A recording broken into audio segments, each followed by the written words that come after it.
what you're going to see here is two characters.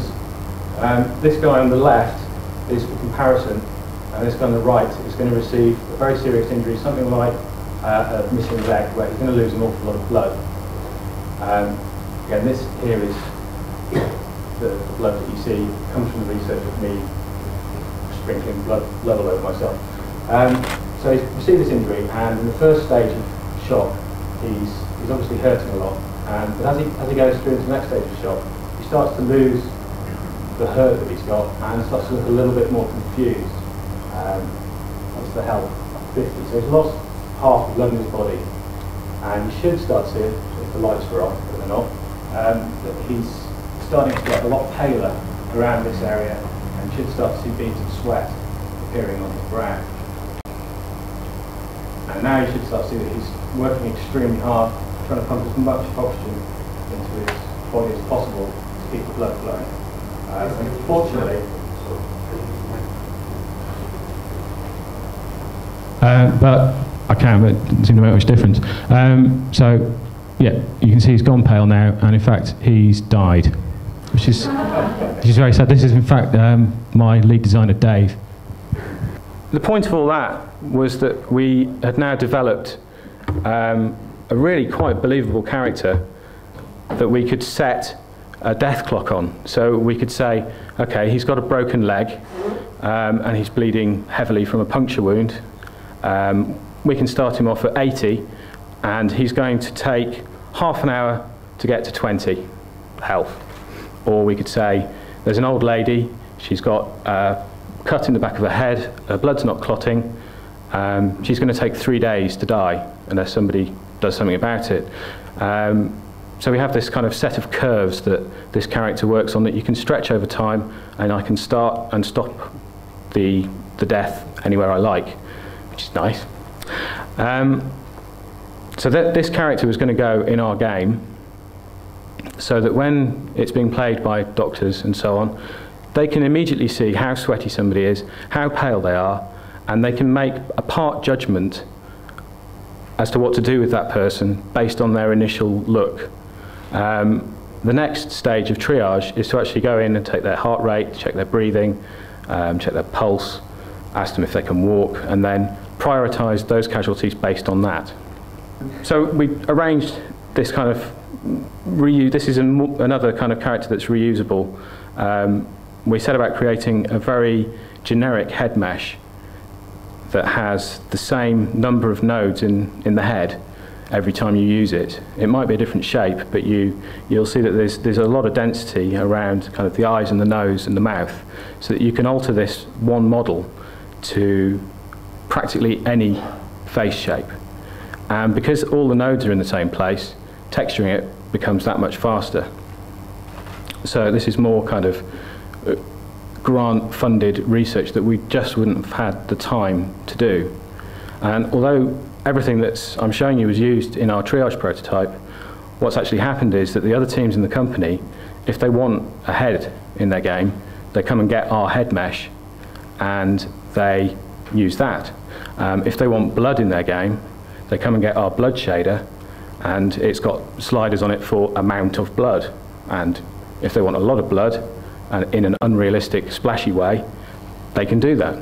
So what the grant has let us do is very much to kind of decide where the future of our company is going to be in 5 years, and to start planning that now with as much reusable content as possible, because generally, when you're making a game, if you're making Barbie horse riding, you're not going to get any reusable content when you make a racing game. So we took this game to the very first trial. We were a bit apprehensive, and we really wanted it to go well. So the first thing we did was we showed it to all of the trainers, and they played it, and they got every single thing wrong, which basically meant they hated it after that, because these are guys that teach this. And what we actually realised was that we'd made it too realistic. Because when they do their own version of the training with the made-up people, they sit down and they do go through all of the steps. But when they do it for real, they miss steps out. Some doctors will take a pulse and check the breathing rate at the same time. by holding a wrist and holding it against the patient's chest. So doing one trial threw up an awful lot of stuff that we had to then go back and talk with all our partners about how we can kind of make this better. I'm pleased to say the second trial went much better. So I'll just walk you through a few of these. This is an examination here, so I go into this little examination mode. I can talk to this patient. Okay, I'm going to check this guy's breathing rate.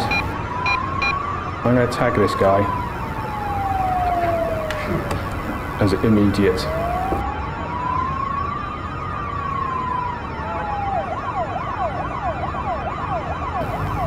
Now, the aim here is to get through all of the casualties in the game as accurate as possible.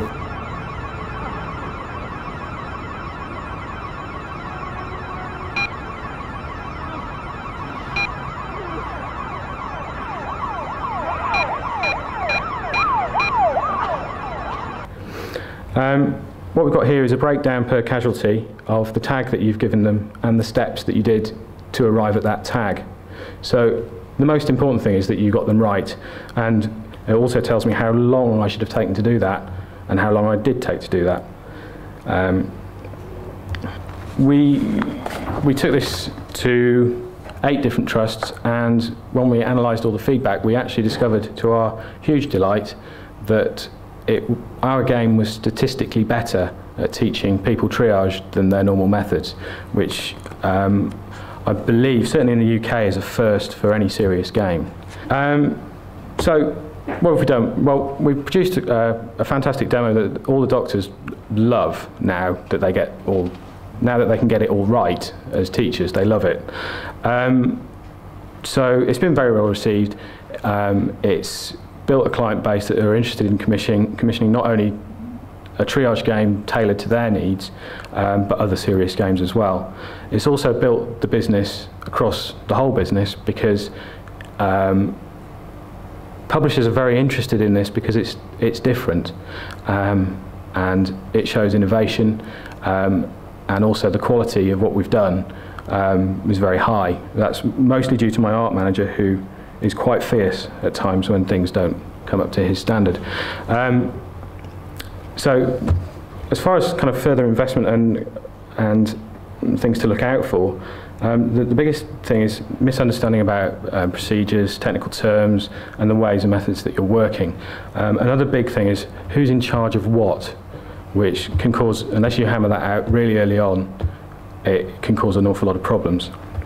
The other thing is that you have to make absolutely sure that the grant fits your needs and your business needs, and don't put a project together for the grant.